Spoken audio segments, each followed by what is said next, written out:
You can support this show at patreon.com/ASAPodcasting.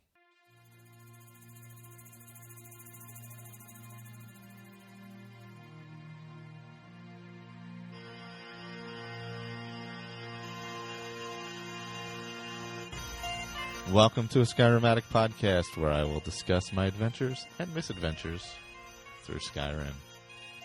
Join me. Add your stories, add your tales. Let's get into this thing.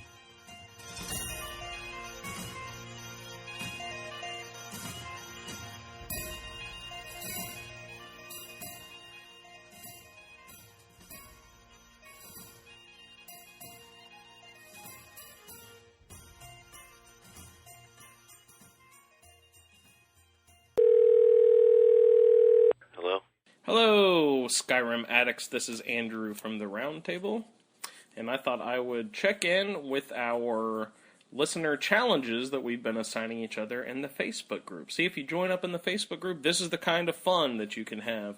We've been challenging each other to do 3 or 4 little items around Skyrim just to, give a new edge to the competition, make things a little interesting and difficult when you're out in an adventure.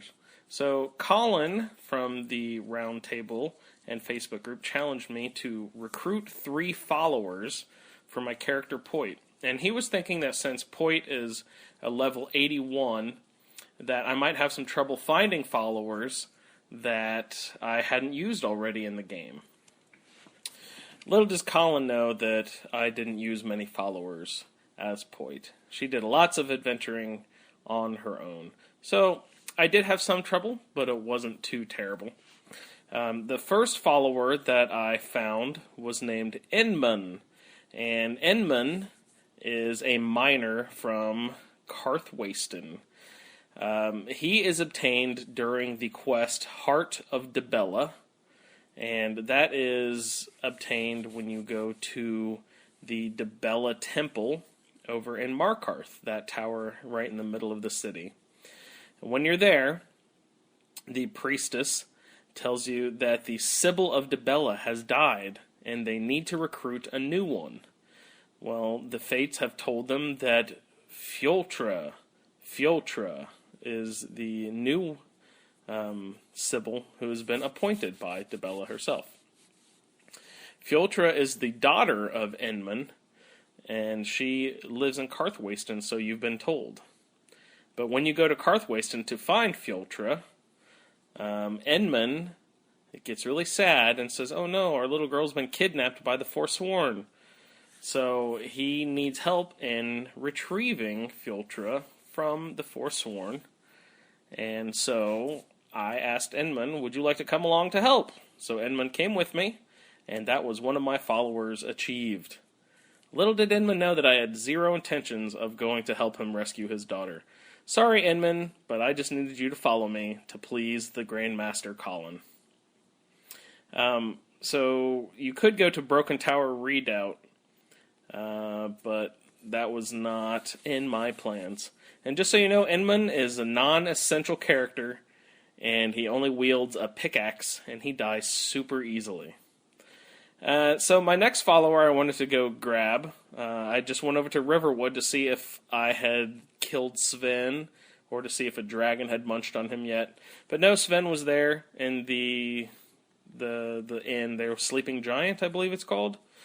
And he's a bard, so he was there singing in the inn. And he said, "Oh, Fandal and Camilla have, they got this little thing going on, but I need you to help get rid of Fandal, so please give this fake letter to Camilla, and then I can help get rid of that stupid elf."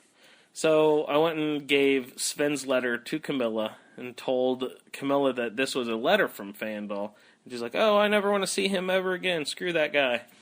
So then that made Sven, I went back to Sven, and that made him a possible follower as well. And since Enman was part of a quest, and Sven was just a normal follower, I had both of them following me around for a while.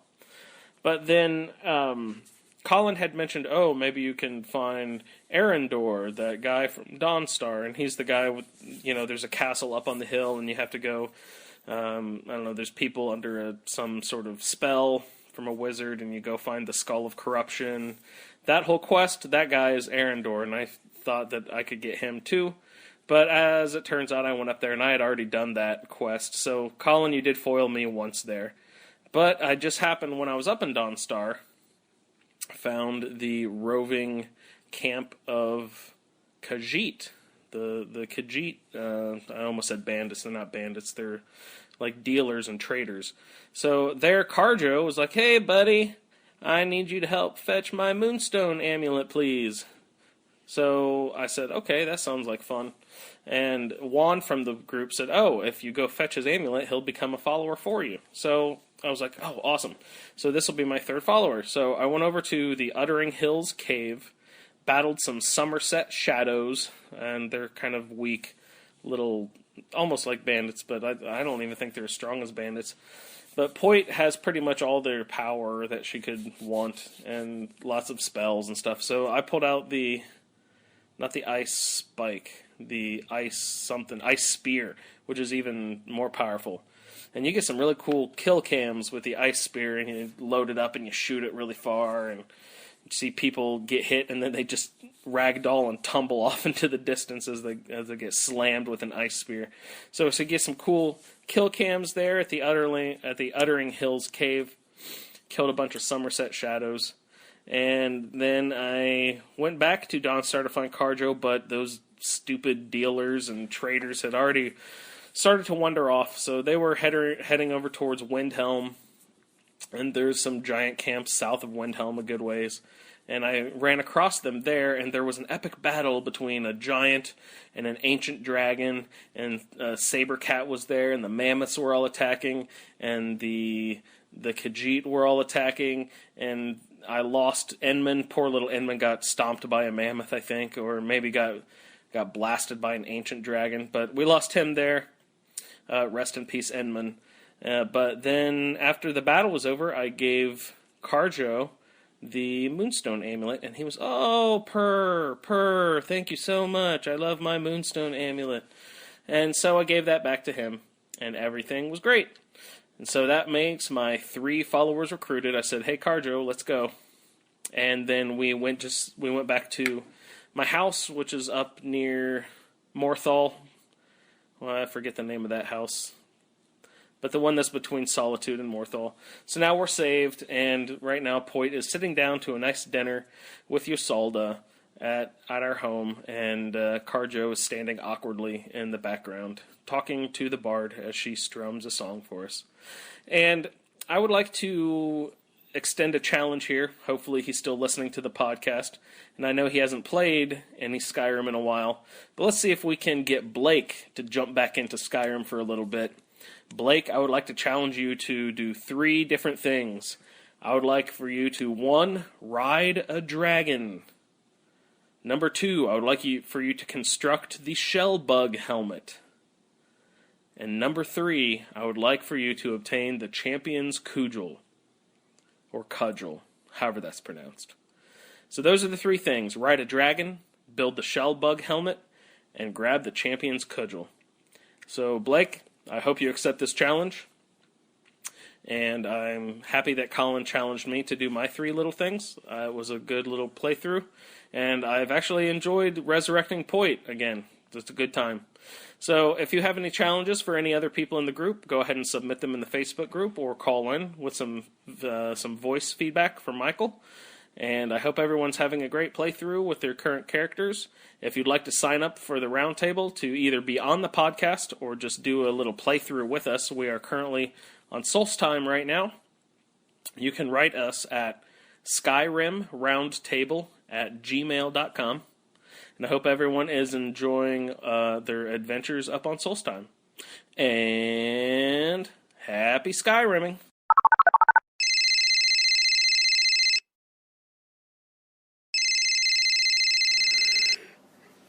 Hi guys, it's Colin. Just sending in some feedback on was it a challenge I got set by the combined might of Andrew and Juan. Sending a little challenge my way. I wasn't sure whether I was going to do it or not because it was they said to me like a few different things, and they just kept on getting more and more. And I was like, oh, I don't think I'm going to be able to get the time to do all of that. So I was like, I'll have a look. But I was off the next day, and I had a look at it. And the thing was is that I was from all the posts, what I gathered, what the challenge was, is that I had to find and make a shellbug helmet.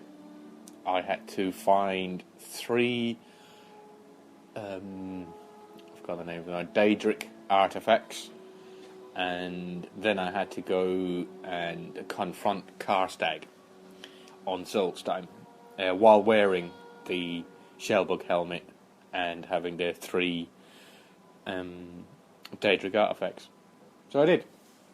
So I was like, oh, do I really want to? Because the only problem was is that Frank, the character that was chosen for this challenge, hadn't actually done Dawnguard yet. So I was like, well, it's going to take forever. I opened up my old save file and got Frank out, and he was in the cave with Gunmar, going to kill that bear. You know, when you're going to fetch Gunmar to start Dawnguard. I was like, oh, alright, fair enough. Looks like it's fate, so I'm going to have to do it. So I started off, and so I done the Gunmar thing, and then abusing fast travel like it was a bag of chocolate biscuits, I done all the rest of the quests. Going off, finding Serene Gerard, got her back, came back, picked up Serana, and then travel around. So I got Gunmar, and then Frank's got the house up near Solitude. Not in Solitude, it's the one, the Hearthfire house that you get from Morthal. So he got that house, and he was just across the road, so he went there first. But Frank doesn't wear armour anymore. He's a master of alteration magic, so he just runs around in a pair of belted tunic and like shoes.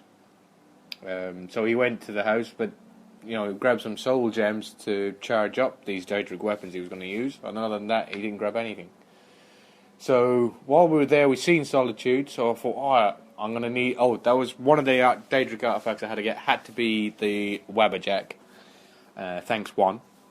So I ran off to Solitude. Spoke to Fork Firebeard and managed to get in to do the Mind of Madness with Sheogorath, and I managed to die once when I was trying to wake Pelagius up. At one point, when you're trying to wake him up, a bandit chief comes out of nowhere, and I was too close, so I missed him with the staff with the Wabberjack, so he killed me, so I had to start that again. But that was alright, so I got the Wabberjack, and then from there I went down to Rorikstead, found the Moth Priest, sent the Moth Priest back, went back to Fort Dawnguard, fast travelling of course. Got the Moth Priest, then went off to do the Prophet. So, no, that was that one, Chasing Echoes. Yeah, so after that we end up going to find her mother, so we have to go to the Soul Cairn first. So we go and enter the Soul Cairn, and somehow I just ran from point to point, going directly there, directly back, but I still managed to get Arvak's head. Now usually I'm end up searching around for that thing for poxy ages, but where you're running from the closest keeper, you defeat him, and then you run straight directly for the next point on your map. You just go right and you run straight across where Arvak's sitting. So they must have worked it out that if you wander around aimlessly, you're never going to find it. If you're looking for it, you're not going to find it. If you're just running from point to point, you will eventually come across it running in one of the directions. So that was handy. So we do that. We defeat Durnavir, we run back. Oh, Frank is level 51, and his specialities are Conjuration Magic, which is 100 in, and he's got the Dremora Lord spell, and he's got Summon too, so he keeps 2 Dremora Lords up most of the time, and he's got 100 in alteration and 100 in two-handed, specialising in the battle axe. I used to always use the conjured battle axe, but for some reason I'm getting a bug where he summons it and then it disappears, and he's like, it's standing there like he's holding the battle axe, but it's not there and he can't swing it. So I was ended up using a dwarven battle axe of Paralyze. But yeah, nothing could really, I was only using the top tier, the 100 things, so the conjuration, the alteration to, like the Dragonhide spell, so when everybody hit him, they wouldn't hurt him.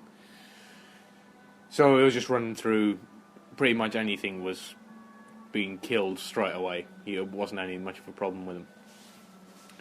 So after the Soul Cairn, we come out of there, and then we had Seeking Disclosure, so you have to go back. Let's see. Yes, so then you go off to do the Unseen Visions, where you go to the Ancestor Moths, and then you read all the scrolls, and that tells you where Darkfall Cave is where you have to go to Darkfall Cave. People will go through the Dawnguard quest to be able to get into the Forgotten Vale, so you can find the shell bugs, to be able to mine them to get the shell bug material to be able to make the shell bug helmet.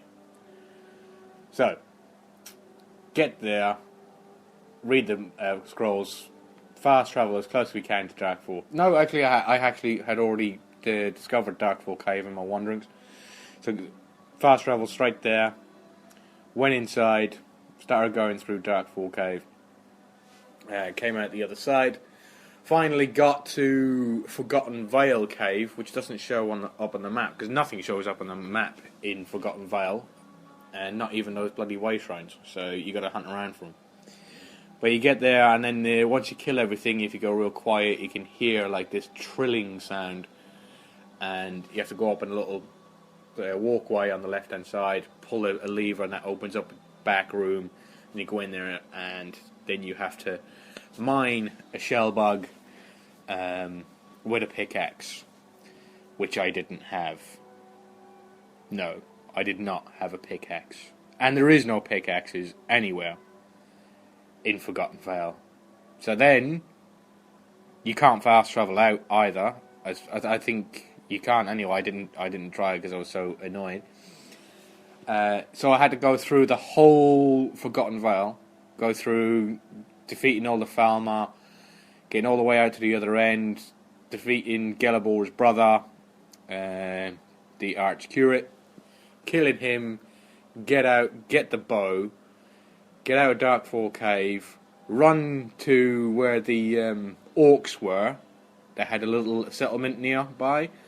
Run up, go inside their mine, go into Sneak Boat, steal one of their pickaxes, and then run all the way back, go into Darkfall Cave, go down to the Way Shrine, get into the Way Shrine, go to the Way Shrine that was at the temple, because you can't get everywhere. Go to the temple one, then go to the one that was near the two different caves, which had the shell bug, to go in and mine them, and then come back, finally get out of Darkfall Cave, fast travel to the house, go to the smithing station to make my shell bug helmet.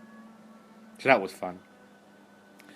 After that, then I went fast travelled to Markarth, where I'd done the House of Horrors. So doing the House of Horrors, you have to go and find Logrowth. I find Logrowth, and he's in, was it Hag's End or something like that? And so I've already discovered it, already cleared it. I'm nice, great, fast travel there, and I get there and I'm surrounded by Forsworn. So I release him and I have to kill all the Forsworn, which took a bit of time. Scumbags. Then release Logrove, go back to Markarth, fast travel of course, get there, get inside, kill him, which takes absolutely forever. Must have had to hit him with the mace like 50 times. Each time, because you've got to kill him twice. And then you get the mace. So I gave the mace to, what's her name, Serana, because she was still with me. I didn't see the point in sending her on her way, because it was just before we go and face, what's-his-face, her dad. And plus, she got down and dirty with Morlock Bell anyway, so she might as well have his mace. And then after that, I had in my thingy, was it my journal, drinking competition with Sam Gawain.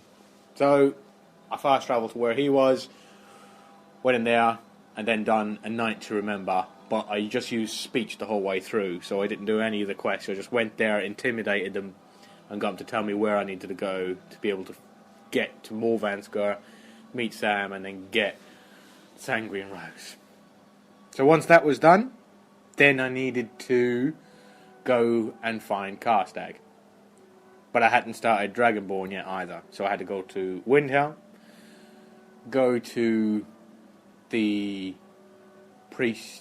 captain, and convince him. So then we finally got all the way to Solstheim, and then Serana wasn't with me. I was like, oh crap, don't tell me Serana can't come to fucking it's the Solstheim. She's got the bloody Mace of Morlock Ball. So I had to fast travel all the way back. I get there, she's standing at the docks. Alright, I said, right, let's try this one more time. And then instead of using the ship, I used the arrow and then fast travel. I get there, she's there waiting. Thank God. So then we have to run all over the place to try and find the cave, because I've forgotten where it was. I finally find the cave, but you have to go past like werebears and everything. It's just a nightmare. I just summoned 2 Dremora Lords and then kept on running. Yeah, there you go, werebears, enjoy that. And I just carried on going. Finally got to the cave, got to where Karstag Ruins was, went in, killed the little Reiklings, and then stopped there. Because I didn't want to do the Karstag fight. One, because I don't think Frank would have been able to take him anyway. Not with what he uses. But also, we've got Karstag coming up on the round table. And I didn't want to sort of do this fight and have it a big epic fight, and then a month later now I'm doing the Karstag fight. So again, with Gonvar, so I wanted to leave it and save it. So technically I failed the quest because I didn't face off against Karstag, but I didn't really want to waste it. So maybe after I do the Gonvar fight with Karstag, then I'll do this one, and then I can get it off my quest journal as it was. All right. So that was me. That was my little quest that I done. I'd like to say thanks to Juan and Andrew for setting me the quest. It was a lot of fun. Some of it was a little frustrating when I kept on dying in places, or especially when I didn't find that pickaxe. I was well pissed. But it was a lot of fun going through it, and I really enjoyed it. And I hope somebody sets me another one like that. Thank you very much, guys. And I hope this didn't go on too long. Cheers. Bye. Hi, guys. This is Colin again. I'm just going to do a continued reading of my notes on my Gonvar playthrough. So I'm just going to backtrack a little as per usual. And we left off in the Bannered Mare. Let's see. Songs are sung, mead is drank, and fights are fought. Even the stranger gets in the spirit of things. Drinking competition, you say? Heh, stranger, you've got yourself a bet.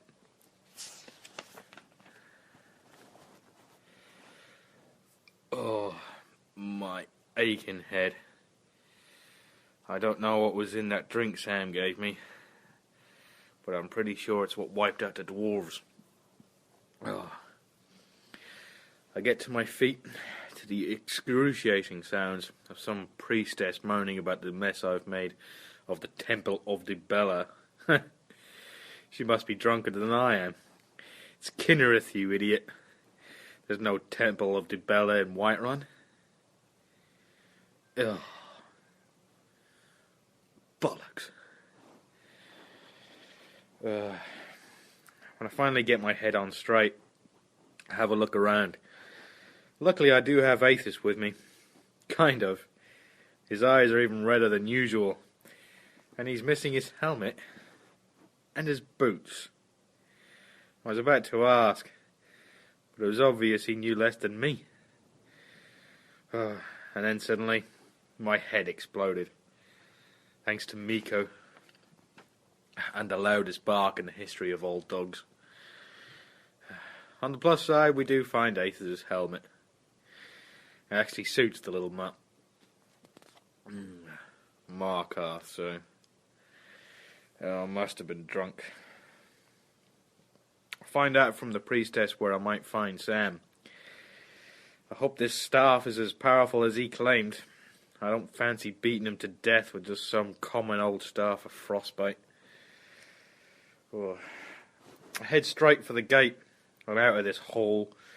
I spot a filthy Breton about to stab some woman in the back. Luckily, I get to him first and stick him with the razor. He drops instantly, muttering something about the Forsworn. Ah, that was random. But none of my business anyway. Well, that was, until some jumped up little guard started telling me to get lost. Do you have any idea who you're talking to, little man? I am Dragonborn. I have faced and defeated Alduin the World Eater in Simgon combat. Twice! And have stood in the Hall of Valor. By rights you should be on bended knee thanking me for your existence. He just walks on by, as does everybody else. What does a Dovahkiin have to do to get a little undying adulation around here? I change my mind and head back up to the keep to let the Jarl thank me for giving him his title by giving me one in return. I'll buy some random house, sight unseen, and just pay the steward to fix it up. Apparently I get a house call too, but I can't be bothered to see what he looks like. The Jarl makes me Thane, and in less than a minute starts talking about the Forsworn problem and the Civil War. Not so much as a thank you, Dragonborn, or here's a sack of gold, Dovahkiin. Or marry my daughter, Gunvar. Nothing. And it hits me. Bastards. Unless it benefits them directly, they couldn't care the less about what I've accomplished. They'd turn on me in a flash if it lined their pockets with a little gold. Mind you, sounds familiar. And here I thought I was unique. Okay, Skyrim. If this is what it's going to take to win you over, okay. You're worth it. So to win you over, I'll not only have to gain the support of the nobles, but the ordinary Nord as well. Excuse me. The nobles should be easy enough. Most of them are either thieves or murderers, or both. And the answer to that little question lies in one sleazy little package. Riften. The common man. Now, that could be a problem. I'd need to be seen as a hero. A champion. A lover of dogs and defender of bunnies.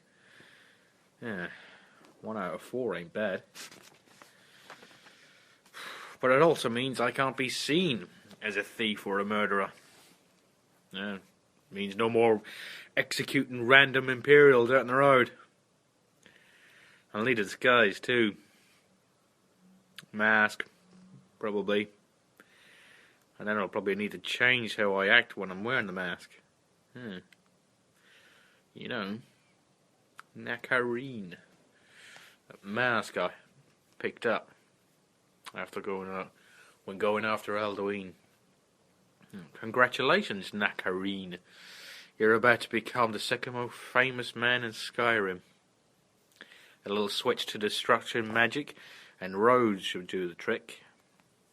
Probably Fire Mage, with all these vampires running around the province.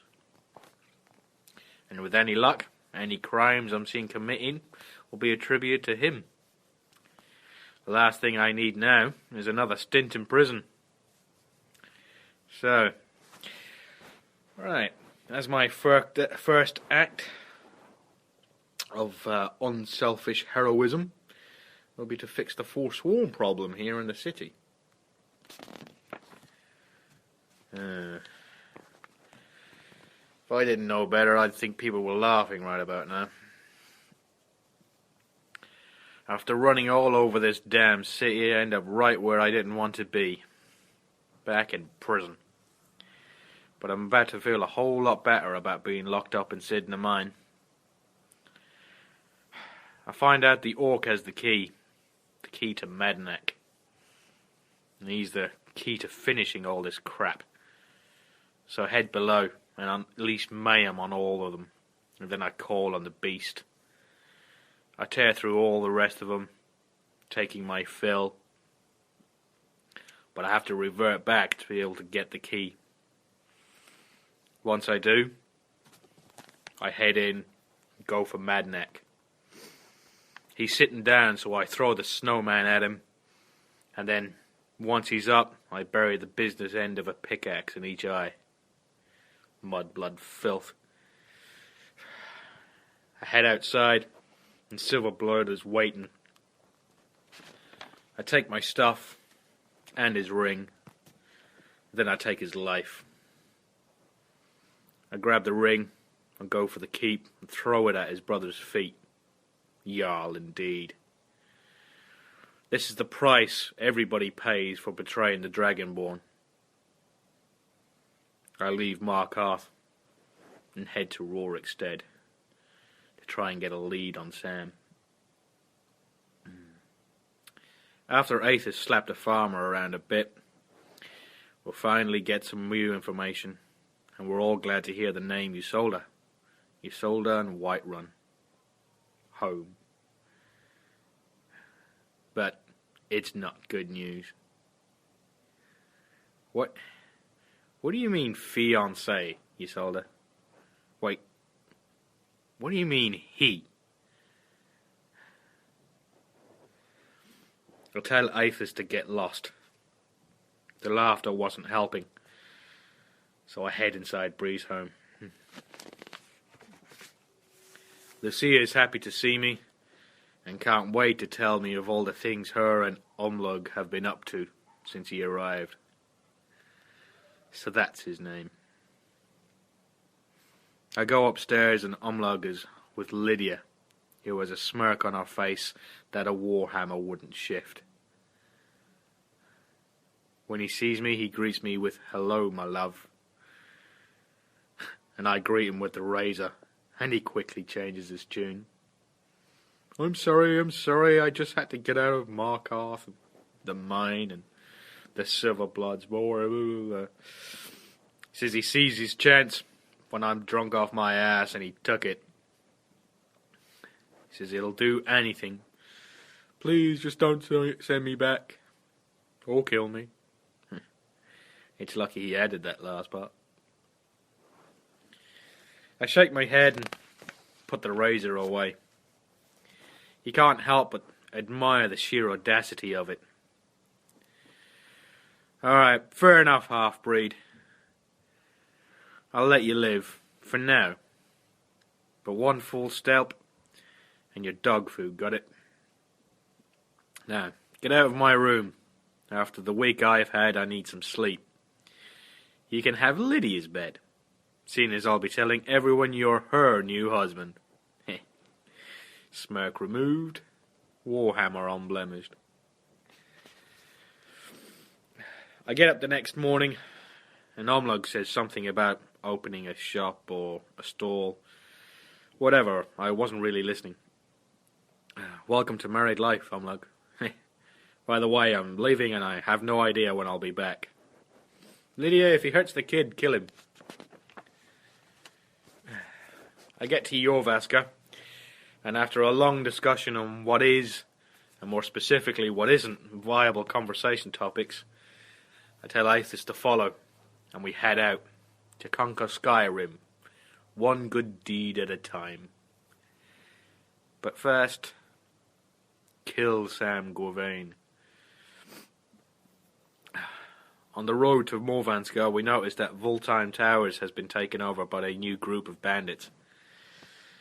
I'll pull my weapons, and Aethys pulls out that stupid bow again, and I can't let it go. Enough with the stupid bow already. Just pull out your axe and bash him. All I get in return is a speech about how the bow is an essential weapon in any warrior's arsenal. Fair enough. But then he punctuated it with, if you could use one. I'm sorry? Are you claiming that I can't use a bow? I can use a bow. Not only that, I do a lot more damage with it than you ever could, especially seeing as you insist on using that ridiculously useless hunter's bow. Oh, your father's. Well, in any case, you're talking out of your hairless grey ass, and I'll prove it. I just happen to know a certain spell to let me summon a bow, and I'd wager I could outshoot you inside of a month. By this time, the bandit had gotten tired of listening to his bicker, and she attacked. Aethys stuck with the axe, while I stuck with the bow. I'm not the greatest of shot yet, but nobody's going to be using that water skin anytime soon. We finish up here and head to Morvanska in search of Sam. But we come across an assortment of mages blocking the path. They don't pose much of a threat, so I stick with the bow most of the way through, until their archmage hits me with a thunderbolt that nearly knocks me clear out of my boots. Luckily, I have a paralyze potion with me, and that gives me enough time to run up and club him to death while he's lying on the floor. Not very sporting, but it works. I strip him of his staffs, and then I look around, and I see it. And I know exactly what it is.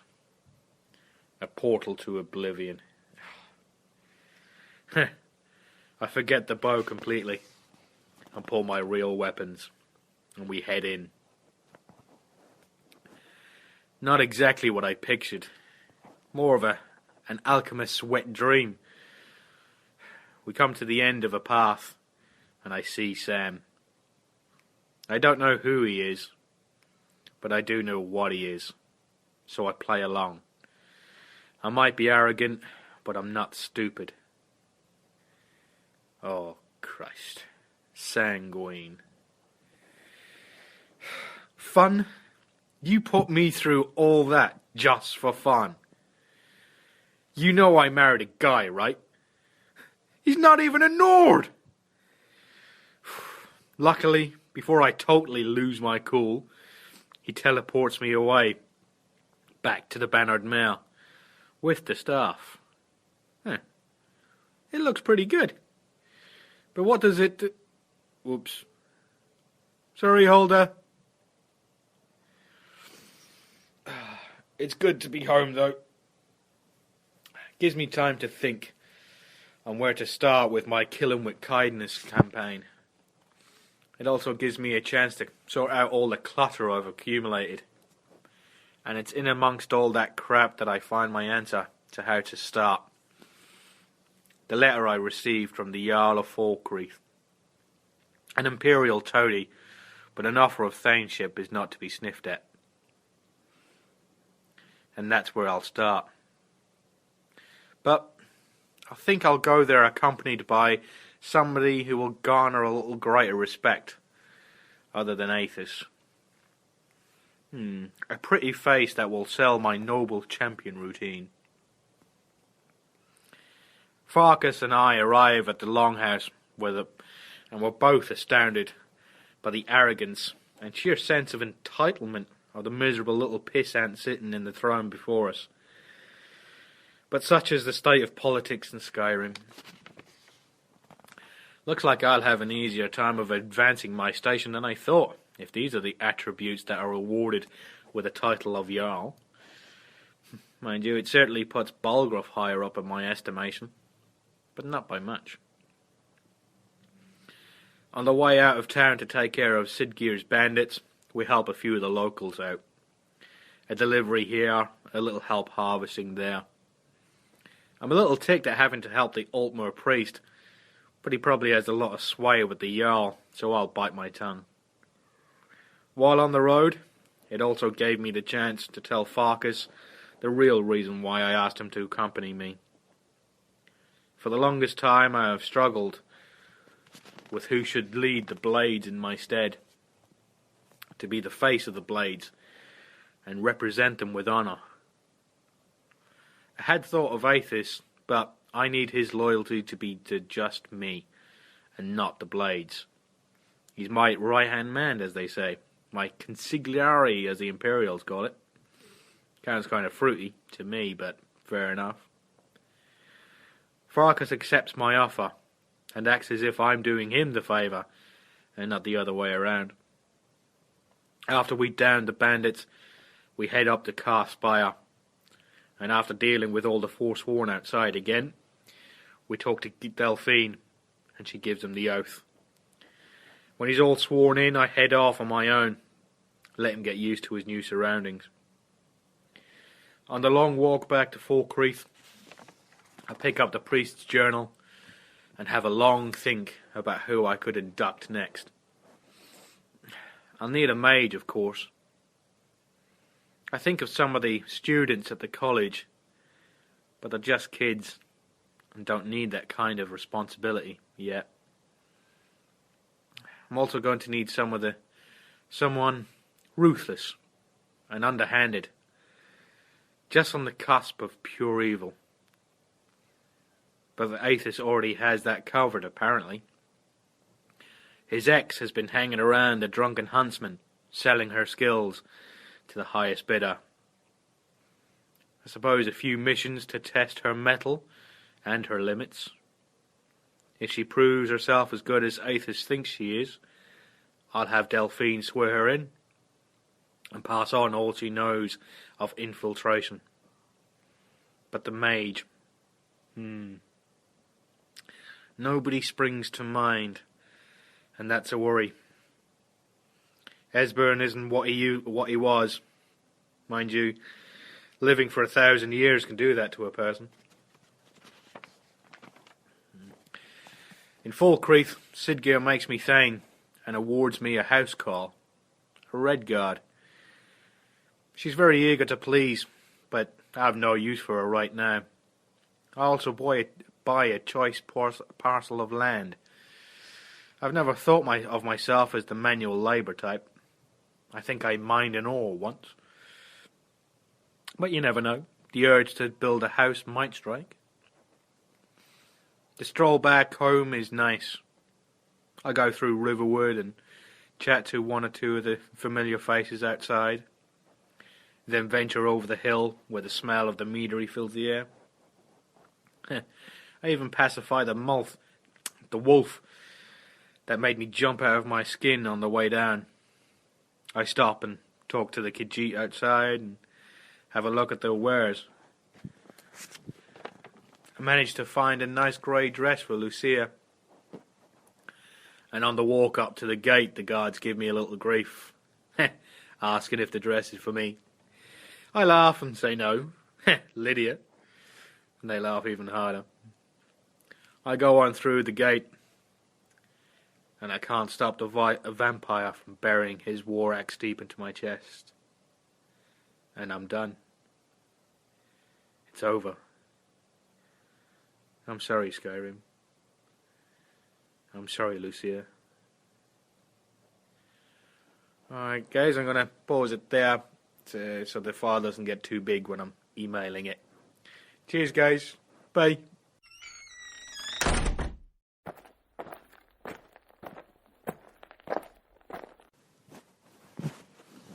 Hi, guys. It's Colin again, and I'm back to continue with my reading of Gunvar's playthrough.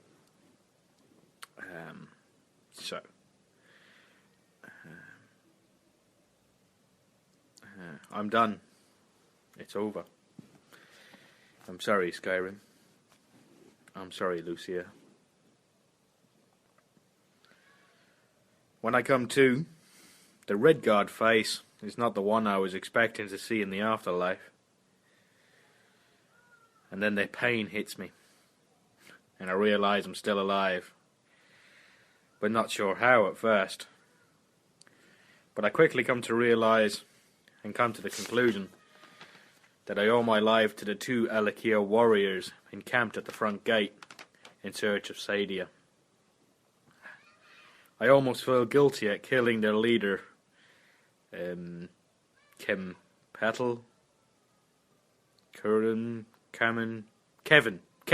that's it, Kevin. This is getting beyond the joke. They're getting bolder by the day, or should I say night, to attack Whiterun. Either he was a suicidal vampire, or he had no fear of the guards, the companions, or me, which simply will not do. Looks like I have a third reason to head to Riften, or maybe even a fourth. I wonder what Serana would make of the blades. I prepare for my stint in Riften and grab the Nakarine mask and a set of master robes of destruction that I acquired on my travels. Only fitting considering that what they're going to be used for. On the way out, I head into the Huntsman to speak to Janessa. Aethys says she's good to go, but I can't give her my okay without seeing what she can do. And she said she can't give a shit without 500 gold on her purse. Fair enough. I like her already. The run through the rift was pretty uneventful until we came across an orc stronghold being attacked. What a show. A giant was causing all sorts of havoc, and the orcs had no clue as to how to deal with him. Sloppy leadership by the looks of it. At one point, he hit one of them so hard that he backflips into a tree and landed on his head.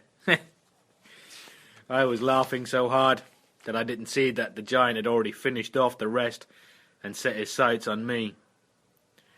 Luckily, Janessa forgot to buy a sense of humour with the 500 gold I gave her, and she intercepted him before he got to me. I conjured the bow, and he managed to hit him more times than I missed. This time. I think. The fact that I used the paralyzed potion again, and he was on the ground for most of it, had nothing to do with it. After he's dead, one of the orcs starts pleading for help. I'm not opposed to the idea, but then she mentions Malakath. And I've had my fill of Daedric princes for now. Deal with your own curses, lady. At least, I think it was a lady. Just outside of Riften, I switch into the robes and the mask. From what I remember, Brynjolf was waiting on some money from a few deadbeats around town. So I decide to make a good impression for my long-awaited return and collect before heading into the flagon. These merchants are easy to shake down. After dealing with Belethor for so long, I've got it down to an art. I don't even have to say a word by the time I get to the bunkhouse. Nakarine's reputation has preceded him. In the flagon, I'm greeted by Brynjolf, and he's more than pleased. And he bids me to follow him into the cistern, to be inducted into the guild proper, by its leader, Mercer.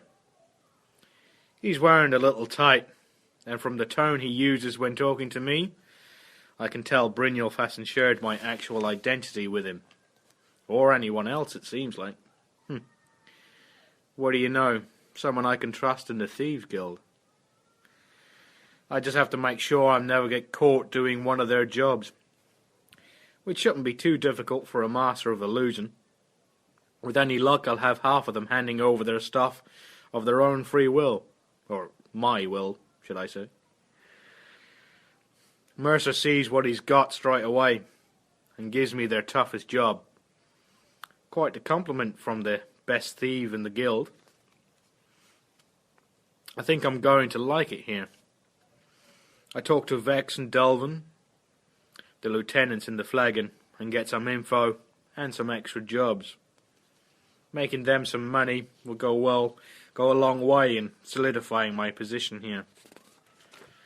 They also give me a set of armour, but it smells worse than Aethys's feet, so I give it to Janessa. She's got to be used to it by now. I ask about the place to hang my hat, but no such luck. I guess Gomvar is going to have to play nice with the Jarl, see if he can acquire some property that will make working around Riften a little more viable. Plus, with a few choice favours here and there, I bet it wouldn't be too long before a thainship was on the cards, especially for the Dragonborn. It's getting pretty late, and I have another job I need to get to. I leave Janessa and the bee and barb while I pretend to go upstairs to take sleep. Once there, I muffle up and cast invisibility and make my way to the orphanage. Grelod is everything Aventus said she was and more. I wait till the kids are asleep and Grelod is in her room. They don't need to see this. I'll make it quick, but not quick enough, as it turns out. The kids must have heard something, as they're up and dancing around singing that the wicked witch is dead. None of them see me, and I'm back in the bar before anyone realizes I was gone. I decide to do the Golden Glow job the next day. Of all the times to expect an infiltrator, mid-afternoon is probably the last. And these mercenaries are easy to sneak up on, compared to sneaking up on forsworn dragon priests and vampires. This is child's play. I spot the beehives and decide to do them on the way out. Inside, though, I take a wrong turn and end up in the Mark's bedroom. Luckily, he doesn't see me or Janessa. She has her blades out ready just in case, though. I even get cocky and steal a honeybee statue off his bedside cabinet. If that doesn't get me some respect, it should at least get me some coin. We finally get to the safe, clear it out without a single person being any the wiser. Once out, I burn the hives and we make our escape. But instead of heading back to Riften, we make the run to Windhelm to take care of the burglary and numbers jobs from Delvin and Vex, and to give Aventus the good news. The guild jobs are a quick in and out, so I get those out of the way so I can enjoy giving the news to the kid. The plate he gives me wouldn't cover the cost of my new haircut, but that's not the reason I did it. It was a means to an end. But the way his eyes lit up when I told him she was dead made the whole thing worth it, even if it doesn't pan out. Yeah, kids. Before the night is out, I'm back in Riften to claim my gold. And apparently, I caught somebody's eye. A very important somebody. Maven Blackbriar. I know that name. We've met before. This is the very reason I'm here. It's just a pity I can't tell her who I really am. In time, maybe. With a few more friends like her, I'll have most of Skyrim in my pocket.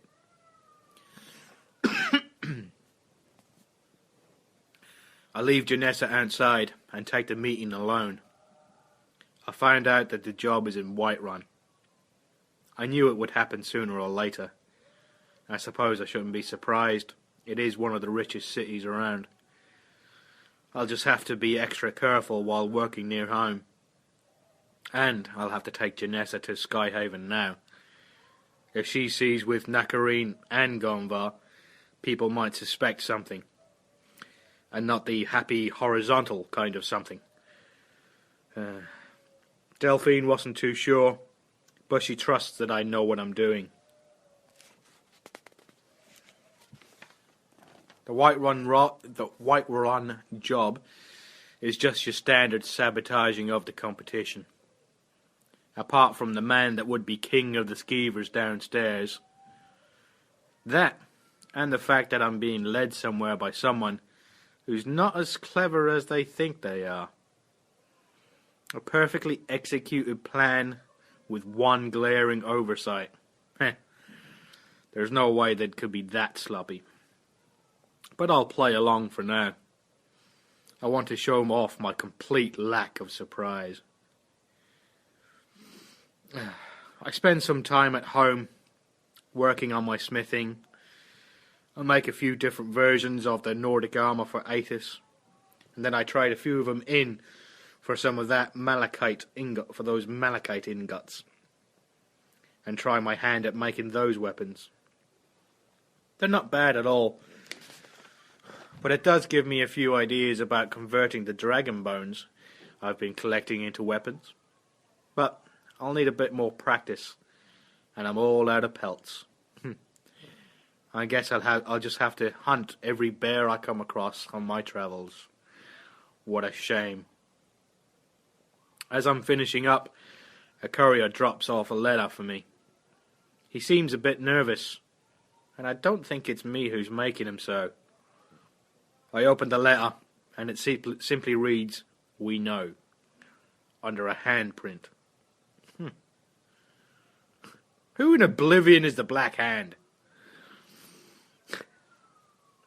After I was reliably informed by almost everybody in the house, bar the dog, that the letter was in fact from the Dark Brotherhood, the grin returns as I see the plan coming together.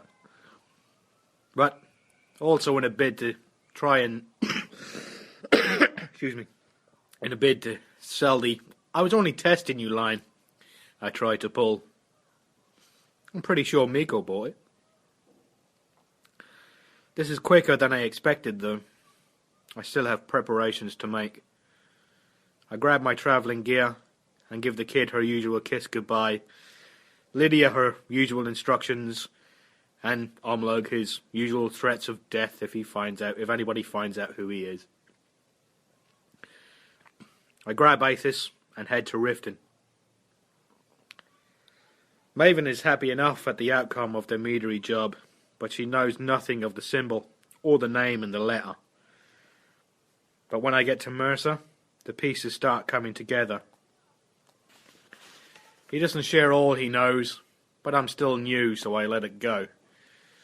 I know exactly what's going on anyway, but I don't feel like sharing either. When he mentions solitude, it brings the vampire to mind, so I head to Fort Dawnguard. After a few choice questions, Serana has no interest in the blades, and is still a little weary of having Aethys tagging along for the ride, so I leave her behind and search for the Moth Priest myself. I'm not sure why I'd need a priest to read the scroll, but if it gets me out of a headache the size of one of Lydia's biceps, I'm all for it. I use the opportunity while in Gonvar, the nice guy mode, to introduce myself to the Jarl of Riften and the locals. The merchants are nice enough for the most part. I also introduce myself to a young lady that would give Uthgerd a run for the toughest woman I've ever met. But it's not that impresses me the most. It's her determination and her resolve. She gets me thinking about Lucia and what kind of woman she'll grow up to be. I'm lucky to have Lydia in the house. If she grows up to be anything like her, or Mjol, I'd be a very happy man. I tell Mjol that Grimsever is as good as got. Aethys loves Dwemer ruins, don't you, Aethys? Mjol must have picked up a few Dunmer phrases in her travels, as he can't help but laugh at the flurry of abuse that Aethys utters under his breath. I could have talked to Mjol all day, and right now I wish I did. As my next two encounters I get scammed out of a potion by an Argonian, and the other one tries to pass her crazy box onto me.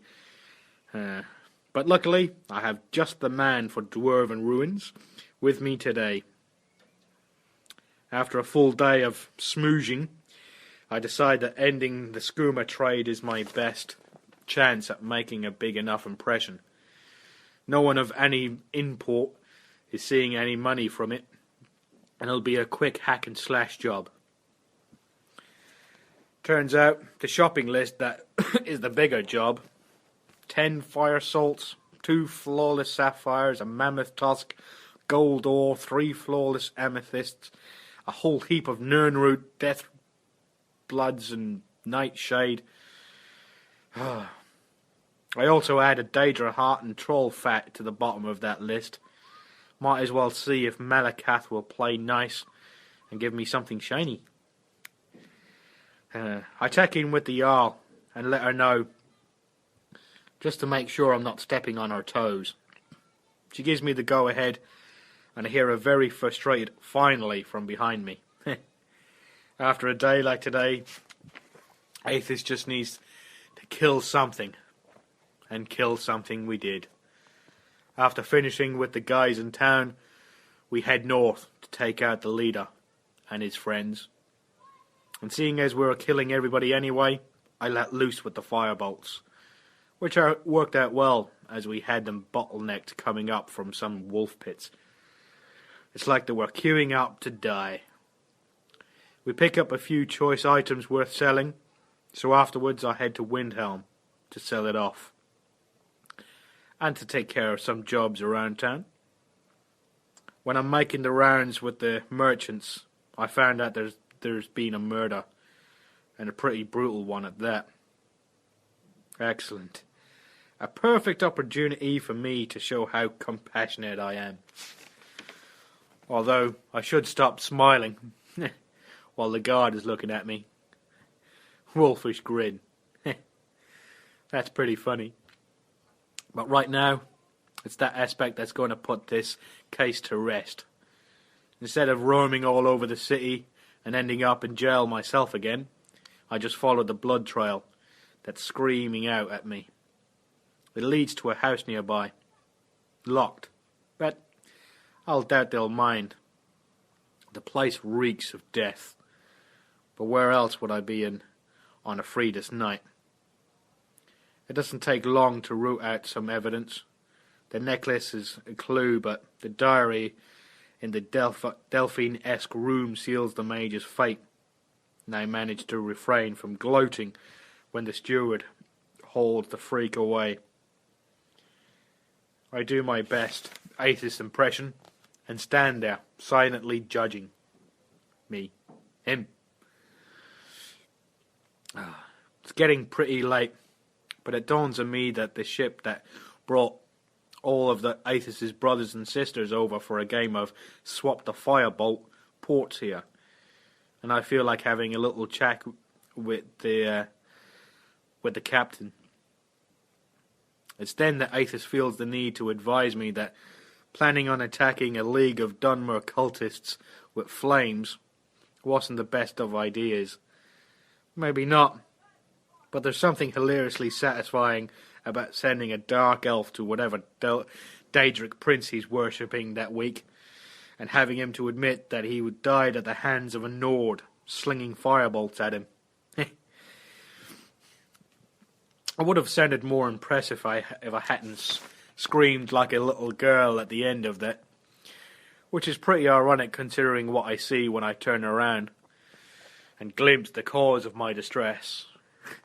Flowers? Flowers, it's the middle of the night. Where are your parents? Oh, God. This damn city. The daughter of a Stormcloak soldier just left to fend for herself. Even I can't defend the Nords of this hole. Her name is Sophie. I tell her of my home in Whiterun, and of Lucia, Lydia, Miko, and Lydia's husband, Omlog.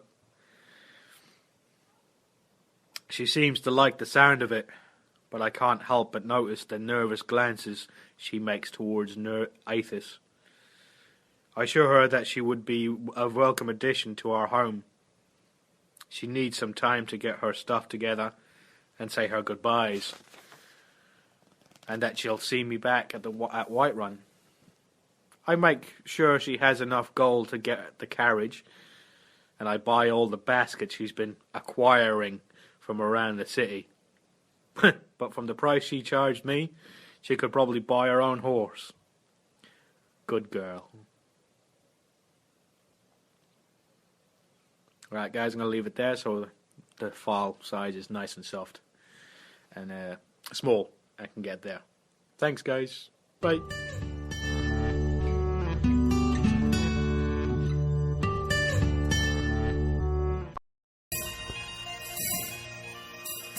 Hello, everyone. Welcome back to Skyrim Addict Podcast, episode 56. I'm Michael. You may remember me from hosting the show a while back. Host of the Roundtable. First off, before we get into any Skyrim stuff, big congratulations to the man of the Roundtable. Is he a knight? I don't know. Maybe. Is it Algonquin Roundtable? I don't know. But big congratulations to Andrew and his wife on their baby Moses. I hope you're getting sleep. You can tips for when you have an infant and gaming, as I went through that a few years back. When they get to a certain, like in that sweet spot after maybe like a month or two old, you can really get a lot of gaming in because they're pretty much before they're like 4 months when they start crawling all over the place. I'm just guessing months here. My brain was fried at that time, so I don't really remember. But you can get some sweet gaming time in because you're just holding the baby and you just get the controller in your hand and you play. So obviously this would not work for PC gamers who, if you're using keyboard and mouse, that'll be slightly more difficult. However, console gaming or using controller on the PC, you'd be perfectly fine. You could hold the baby. You could rock that baby if you're watching on YouTube. So I'll do this. You hold the baby and you get the controller like this. And you're just like, yeah, oh, yeah, things are sweet. Yeah, awesome. In my 1999 Old Navy shirt. So congratulations to Andrew. Hope everything's going well. It's an awesome thing. And good luck getting sleep. Anyway, so it's been a little while since I had played some Skyrim, actually. Went on vacation. We had a couple round tables. We had the episode that Andrew and Colin did, which was awesome. Basically saving me because I hadn't played. And I'm kind of liking the once a week thing.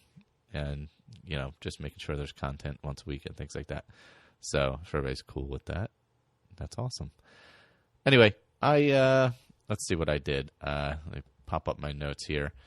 So after the last time, I believe I was heading to do Dawnguard, or maybe I had kind of started it. But anyway, I went and headed off to Dim Hollow to grab a Serana.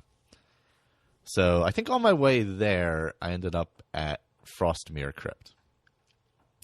I think Frostmere is just north of Dim Hollow, if I'm not mistaken.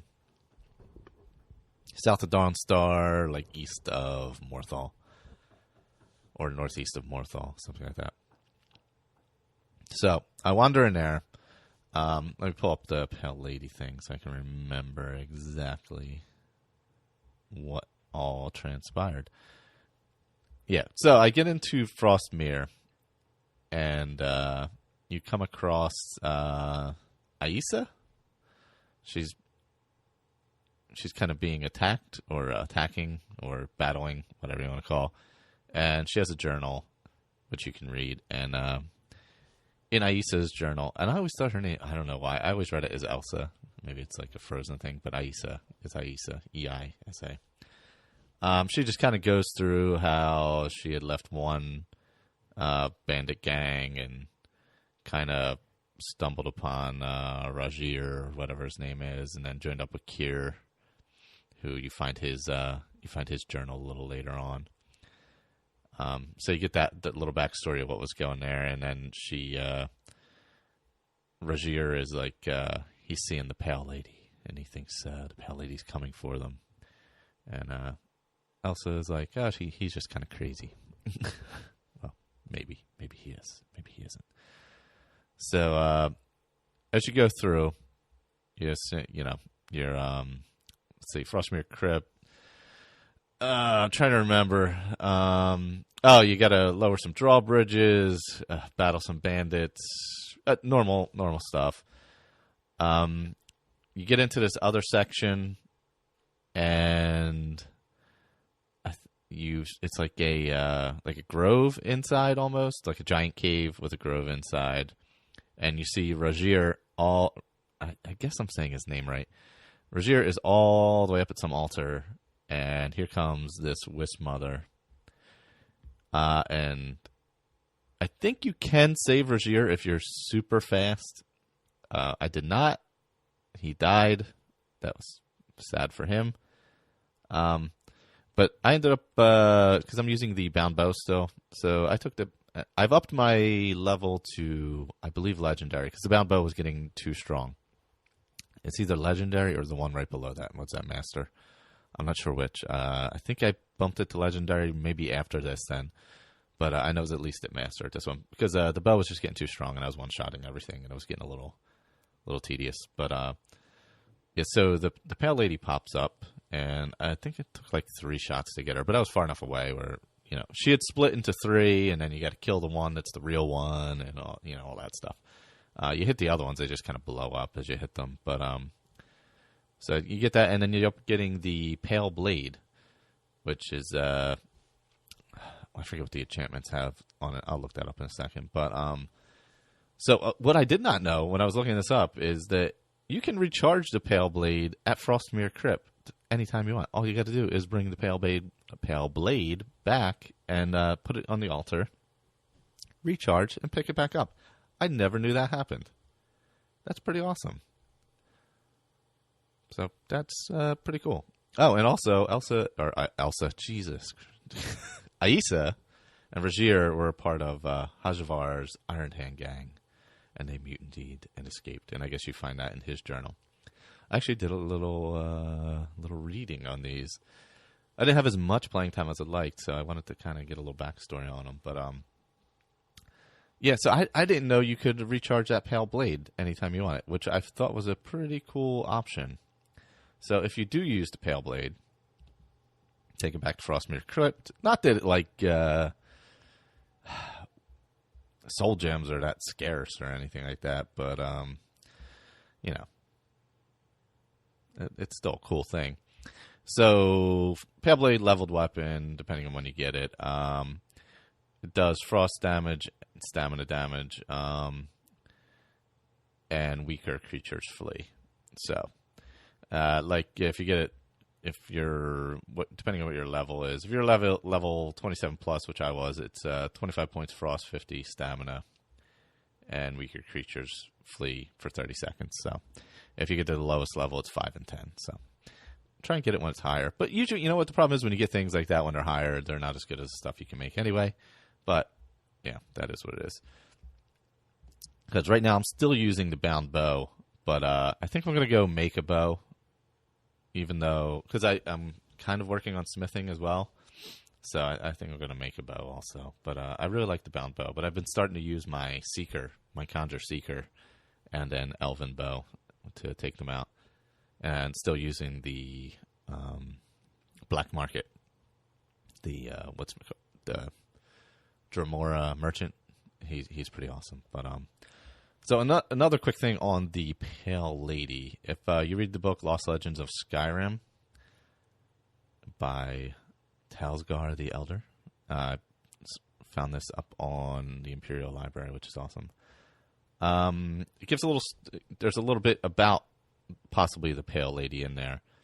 And the people of Morthal have told tales of the Pale Lady that wanders the marshes seeking her lost daughter. And they think it's sorry about that. They think it's somebody named Omriel, a mysterious figure from Ysgramor's heirs. So that's it's great how the lore you can find it in all different places and different books. And I need to take more time reading when I'm playing. I think sometimes I just I'm going through and I'm killing because that's a good part of it, and doing all that kind of stuff, and you lose some of the nuance of the game, and I'm getting more into that with this play a little bit, since this character's not really just diving into storylines or anything. So, continuing on my walk, I also went through Mazin Kaleft, which is that big dwarven ruin up by Dawnstar. That was just also on my way to Dim Hollow. It was prior to Dim Hollow. That's just a nice little bandit crawl, and also some dwarven stuff in there. And, of course, you get the spiders and spheres, etc., etc. And also the Falmer. You get in the Mazin Kaleft depths. And I think it's part of a larger quest line that I don't recall off the top of my head. But there's a Centauri and all that kind of stuff. But I just went through there not as part of a quest, just because I happened to be in the area on my way to Dim Hollow. So I went through Dim Hollow. Whole deal with that. You go in there, you hear the two vamps talking as you go in. There's some death hounds. Kill all them. Go into the main part. You're in this upstairs area. You're looking down over this circular area. You hear some people talking. More vampires talking. Kill them. You got to kind of move the things around for the fire to get the fire to line up right, and then boom, here comes Serana. So Serana comes out, and you're like, oh, she's like, ooh, where am I? Blah, blah, blah, blah, blah. So you take her home. So I take her to Harkins, and I was like, you know what, this time I'm going to play as a vampire. Because I'm like, this works perfectly for this character. I'm not going into the cities anyway. I don't have to worry about being randomly attacked but when I'm going into cities, because I'm not going into cities. So I'm going to do the whole vampire thing. So I've been kind of playing with that since then. So obviously I took the gift from Lord Harkin. He gave me his gift. I accepted it. And then he sent you on a little quest. Garin, he needs you to get this Bloodstone Chalice. So you hear them over. You have to go see him, and you hear them over talking. So you head to Redwater Den, which just looks like an abandoned shack. And there's a couple bandits up top. And you'll see there's a door that goes down below.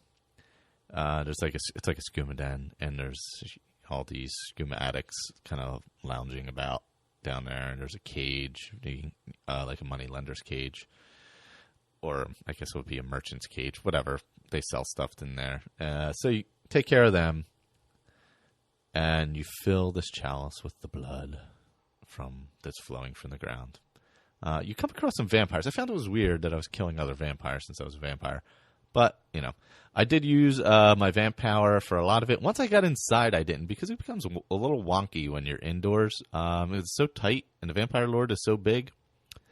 So I used the Vampire Lord while I was outside mostly. I haven't fed yet, though. I need to do that. I only obtained one perk so far, so need to get a little more vampire playtime in, and need to find some people sleeping so I can feed on them and such.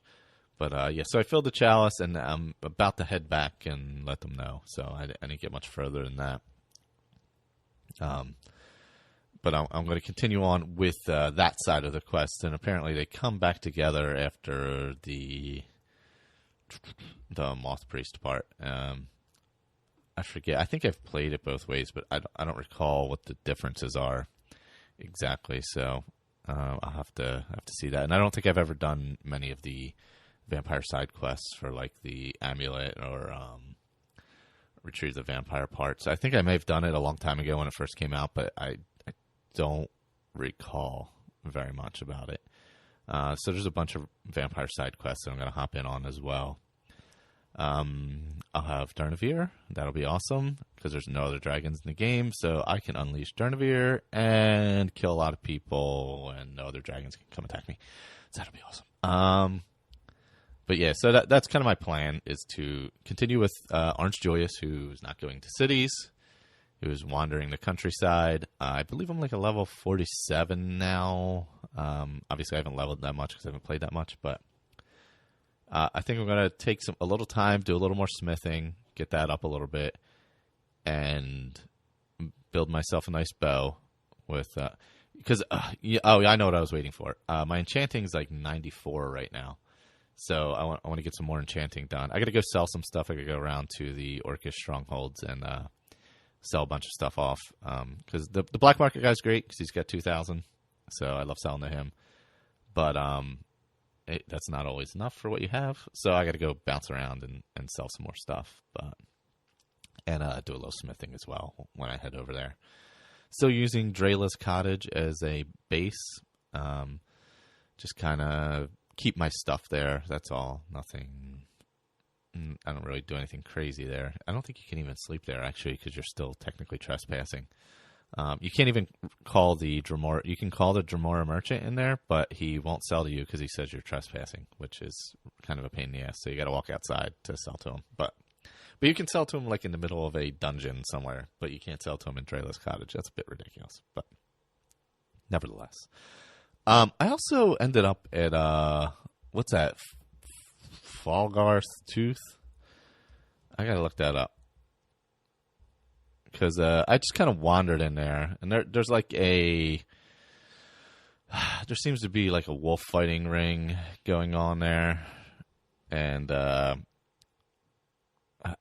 don't know what else is going in Falgarth's Tooth. Sorry, I'm looking that up real quick. Because I just kind of wandered in there. Faldar's Tooth, not Falgarth's Tooth. Dope. I just kind of wandered in there on my way back to Serana. That's over by Riften. It's on like an island. It's not on an island. I'm sorry. It's on the side of the lake across the bridge from a mill. Okay. There's a couple quests related to that, but I had nothing. I had no quest. I just kind of randomly went in there. There's 3 quests related to it. Amulet of the Moon, something for Kajaro, Arniel's Endeavor, where you uncover some Dwemer secret, which I don't recall that one at all. Retrieval, where you retrieve a random fragment of Wuthrod. So I don't have any of those going right now, so I just kind of wandered in there. There's like a lot of cages and wolves and a pit where they battle. But other than that, just, normal. Since I had no quest, it was just kind of a normal ruin. But, dry throat, sorry. So anyway, Ben on the Facebook group posted this new mod. There was a trailer for next year. Let me pull up the name of it. Sorry, I'm doing all this on the fly this morning. I was planning to do a little more yesterday, but I ended up having to work. So, okay, here we go. So it's called Enderal. And there was a link to an article on Kotaku. It is fantastic looking. There's like it looks fantastic. If the story is as good as what this looks like, it could really be something. Really could be a special mod, and or almost like DLC size mod. But it adds an entire new world, and let's see, trying to see if it gives a little rundown. Here's a quote from the people. One could say that we try to combine the concept of open world gaming with a complex, profound storyline. Furthermore, we try to merge the strengths of various open world games into one RPG. Enderal is a mixture of the Elder Scrolls and Gothic, added up with a multifaceted and complex story. Enderal comes with a big world filled by tombs, ruins, ancient fortresses, and lots of interesting landmarks to explore. We will also add new features such as experience points, special classes, and talents and set items. So I'm very interested to see where this goes, and it definitely pushes me more to. I am pretty sure I want to switch over to PC. Just a matter of money at this point, like with everybody. So I'm going to continue playing on my 360 until such time as I deem it's fiscally responsible to do so. But so check out that article about it's Enderal, Enderal, There's some great trailers for it, and it looks really fantastic. So I'm pretty excited about that. I think that's all. Whoops, sorry, I just lost where I was. But I think that's basically all I have. I apologize, I'm not in the YouTube chat because so I can't actually see it because my other laptop is upstairs, and I didn't want to bog this one down. It's been running a little wonky. I got to clean it off a little bit. Got a little bit of stuff on it. It's like 5 years old at this point. But so normally I would hop in the chat, and also I'm freezing because it's cold in this basement. But that's all I got for this one. So if you have any feedback, if you have feedback for this show, skyrimaddictpodcast@gmail.com, and you can join the Facebook group also, facebook.com/group/skyrimaddictpodcast. Obviously on YouTube now also. I don't know the exact link. Search a Skyrim Addict, and you'll see the artwork for the show. That'll be the one you want to go to. As far as the roundtable, if you would like to join the roundtable or anything like that, it's skyrimroundtable@gmail.com. Andrew will be manages all that there. I'm going to look at possibly going to see how we can finagle it. Maybe we'll do the roundtable directly on this channel. That would be fantastic. So I'll get with him on that. Otherwise, there was people have been doing challenges in the group. I want to lay out a challenge because I think if somebody could do this, this would be amazing. And maybe I'll make a character and try and do this. So go through the entire dragon storyline with only 2 iron daggers and iron gear. Possible? I think it's possible. I think I'm going to try that. So that won't be for the next show, obviously, because that'll take me a little time to get through. But I think we're going to start a character, get some iron gear, iron daggers, and try and get through the entire dragon storyline with just the double daggers, iron armor. And, obviously whatever enchantments I can do on those. And I'll see what level. Get a little more into that next time. I'll see if I can start that up, and then so if anybody wants to do that, you can email the show, or maybe we'll talk about it on Facebook group. I'm going to try and do that, and I will do it. Let me think. Should it be magicless? Except for maybe like, I would say destruction magicless would be good. I don't think conjuration would be. Well, you got to be destruction magicless, because if you're using 2 daggers, you can't use destruction magic. Duh. But I would say conjuration would be fair, and illusion and alteration, all that such as. Anyway, that's all I got for this time. Thank you, everybody, for listening. And we'll be back next week, or I'll be back next week. What is next week? Next week is the week before the Christmas holiday. So hopefully everybody's having a nice holiday seasons. And that's all I got. Goodbye.